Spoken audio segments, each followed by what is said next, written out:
समुद्रस्य हिमाद्रैश्चैव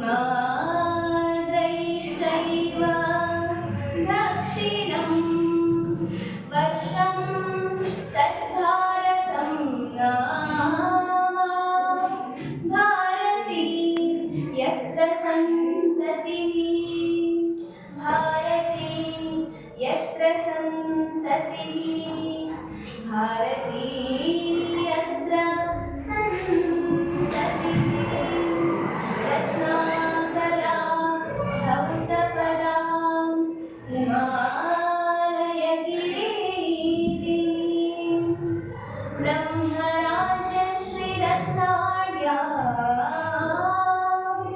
वन्दे भारतमातरं वन्दे भारतमातरं वन्दे भारतमातरಂ. ನಮ್ಮ ಭಾರತ ಪುಣ್ಯ ಪವಿತ್ರ ಭೂಮಿ. ನಮ್ಮ ಭಾರತ ಎಂದರೆ ಚರಿತ್ರೆ, ಭೂಗೋಳ, ಇತಿಹಾಸ, ಸಹಬಾಳ್ವೆ, ಸಹಿಷ್ಣುತೆ ಹೀಗೆ ಮುಂತಾದ ಸದ್ಗುಣಗಳ ಸಾಕಾರ ರೂಪ. ಚರಿತ್ರೆ ಎಂದರೆ ಕೇವಲ ಯುದ್ಧದ ದಾಖಲೆಗಳಲ್ಲ, ಅಳಿದ ರಾಜ ಮಹಾರಾಜರುಗಳ ಬಾಳಿನ ಅಂಕಿಅಂಶವಲ್ಲ. ಭೂಗೋಳವೆಂದರೆ ಭೂಮಿಯ ಉದ್ದಡತೆ, ವಾಯು ವೈಪರೀತ್ಯಗಳ ದಾಖಲೆ ಅಷ್ಟೇ ಅಲ್ಲ. ಸಂಸ್ಕೃತಿ ಎಂದರೆ ಸಂಗೀತ, ಕಲೆ, ನರ್ತನಗಳ ವಿವರಗಳಷ್ಟೇ ಅಲ್ಲ. ಹಾಗಾದರೆ ಚರಿತ್ರೆ ಎಂದರೆ ಸಾಂಸ್ಕೃತಿಕ ವೈಭವದಿಂದ ಬೆಳೆದ ನಮ್ಮ ನಾಡು ಸಾಗಿ ಬಂದ ರಾಜಮಾರ್ಗದ ಸಿಂಹಾವಲೋಕನ. ಭೂಗೋಳ ಎಂದರೆ ಇಲ್ಲಿನ ಮಣ್ಣಿನ ಕಣ ಕಣದಲ್ಲೂ ಪ್ರಕಟಗೊಂಡ ಮಾತೃತ್ವದ ದೈವಿ ರೂಪ.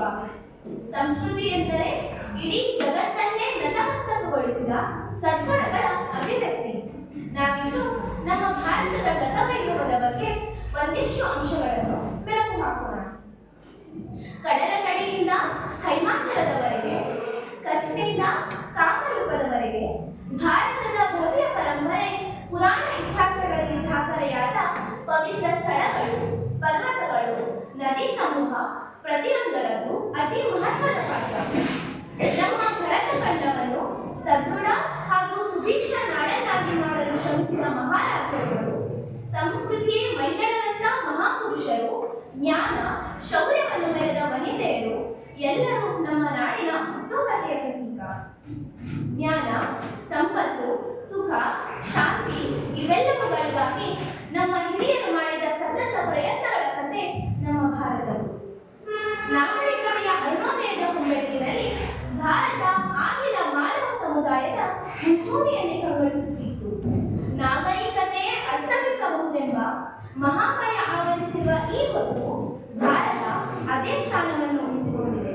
ಅದು ಸನಾತನವೂ ಹೌದು, ನೂತನವೂ ಹೌದು.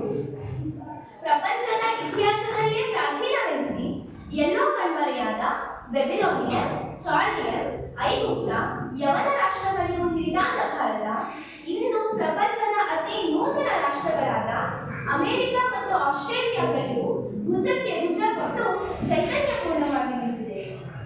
ನಮ್ಮ ಭಾರತದ ಇತಿಹಾಸ ಸೋಲಿನ ಇತಿಹಾಸ ಅಲ್ಲ, ಅದು ಸಂಘರ್ಷದ ಇತಿಹಾಸ, ಗೆಲುವಿನ ಇತಿಹಾಸ. ನಾವು ಆ ಗೆಲುವಿನ ವಾರಸುದಾರರು. ದಾಸ್ಯ ಇದ್ದಾಗ ಸಂಘರ್ಷಕ್ಕೆ ಮತ್ತು ಶಾಂತಿ ಇದ್ದಾಗ ವಿಕಾಸಕ್ಕೆ ನಮಗೆ ಪ್ರೇರಣೆ ತೋರುತ್ತಿದ್ದದ್ದು ನಮ್ಮ ಸಂಸ್ಕೃತಿಯಿಂದ ಮತ್ತು ನಮ್ಮ ಸಂಸ್ಕಾರದಿಂದ. ಹಾಗೆ ನಮ್ಮ ಹಿರಿಯರು ಈ ಮಣ್ಣಿನಲ್ಲಿ ಕಂಡ ಮಾತೃಸ್ವರೂಪರು. ಪ್ರತಿ ಜೀವಿಗೆ ಹುಟ್ಟು ಮತ್ತು ಸಾವು ಅನಿವಾರ್ಯ, ಅದು ಪ್ರಕೃತಿಯ ನಿಯಮ. ಜೀವಿಗೆ ಹೇಗೋ ಜನಾಂಗಕ್ಕೂ ಇದು ಅನಿವಾರ್ಯ. ಈ ಜನನ ಮರಣಗಳ ಚಕ್ರಕ್ಕೆ ಸಿಲುಕಿ ಕಾರಣ ಕ್ರೂರ ಆಘಾತಕ್ಕೆ ಒಳಗಾಗಿ ನಮ್ಮ ಕಣ್ಣೆದುರು ಕಣ್ತೆರೆದ ಹಲವಾರು ನಾಗರಿಕತೆಗಳು, ಜನಾಂಗಗಳು ನಾಶವಾದವು. ಆದರೆ ಇವೆಲ್ಲದಕ್ಕೂ ಪ್ರಾಚೀನವಾದ ನಮ್ಮ ಭಾರತ ಇನ್ನೂ ಜೀವಂತವಿದೆ.